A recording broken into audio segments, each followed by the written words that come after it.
Saludos, estamos en la Escuela de Derecho de la Universidad Interamericana, un poco buscando, ¿verdad?, darle algún tipo de contexto y explicación a lo que vive Puerto Rico en el día de hoy. Me acompaña una persona muy ducha en lo que vamos a conversar, el profesor en Derecho Constitucional, el doctor Carlos Ramos, sobre lo que mucha gente comenta. ¿Hay o no hay una crisis constitucional, profesor?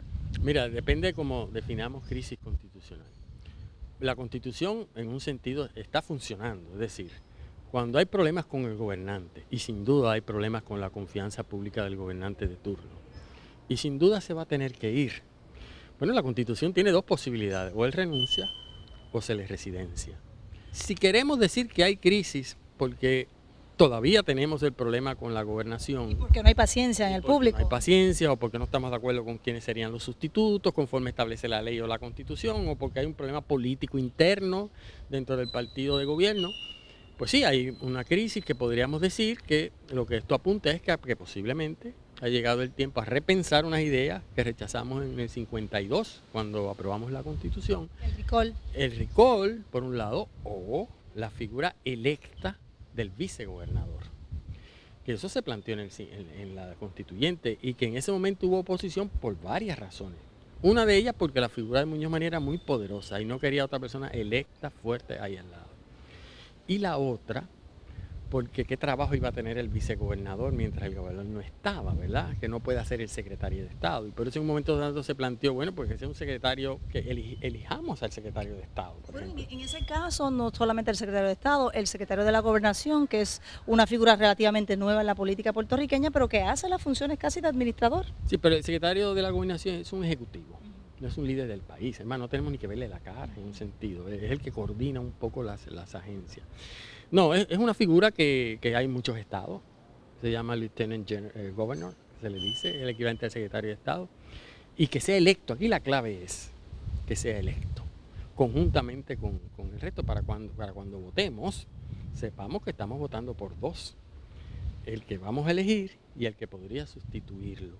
Así que, bueno, esta crisis política y esta crisis de sociedad o amplia que sin duda tenemos en el país como nunca antes, una de las consecuencias va a ser identificar aquellas partes de la estructura del gobierno y de la Constitución que quizás deberíamos repensar y modificar. Bueno, Puerto Rico también está en una nueva coyuntura, la existencia de la ley promesa con la Junta de Supervisión Fiscal, si eso se podrá hacer aún con esa nueva situación y sabiendo también que el Partido Republicano de mayoría y el presidente Trump lo permitirían. Bueno, no hay duda de que el país, y eso lo sabemos desde promesa, muchos otros lo sabemos desde mucho antes de promesa, la fuente última de poder del gobierno de Puerto Rico, incluyendo la ley 600 y la Constitución, es el Congreso de los Estados Unidos por virtud de la cláusula territorial. Eso está ahí. O sea que cualquier enmienda a la Constitución tendría que volver a Estados Unidos. No las enmiendas a la Constitución, pero el poder sobre la Constitución. Por ejemplo, promesa crea una junta que sin enmendar la Constitución altera todo el proceso presupuestario y convierte en letra muerta el proceso presupuestario de la Constitución. Es decir, hay muchas maneras de que el Congreso puede ser el poder. O enmendando directamente la Constitución, que nunca lo ha hecho porque es muy burdo, o creándole una estructura paralela que ya lo ha hecho. O creando, que es lo que algunos sectores conservadores en Estados Unidos empiezan a empujar, un síndico, ya no como lo tenemos para el presupuesto, para todo el país, como ya se hizo con Washington D.C. en una ocasión.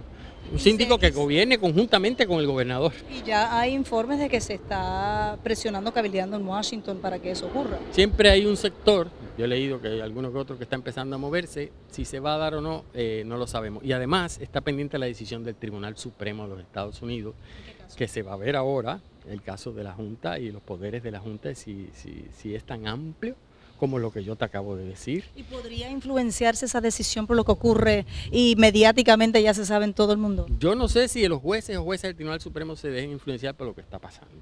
Lo que yo sí sé es que si se revocase al juez Torruella y se reinstaurara la decisión de la jueza Swain, que lo que dijo hace unos meses fue que en efecto, si el Congreso quisiera, no solo nombre una Junta de Control Fiscal, dijo la jueza Swain, pudiese nombrar un síndico para Puerto Rico que gobierne conjuntamente con el gobernador, no solo en materia presupuestaria, sino en todos los demás extremos. Claro que todo esto hay que insertarlo dentro de esa discusión.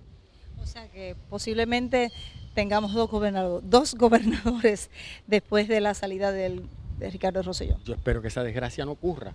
El tema es si el Congreso, bien a través de enmiendas a promesas, bien a través de una nueva ley o bien a través del mecanismo que se invente el Congreso conjuntamente con el presidente, si aquí no hubiese ninguna salida, tuviese la desgraciada idea de ejercer todavía más sobre Puerto Rico el poder de cogobernar directamente y hacer del gobernador una figura decorativa.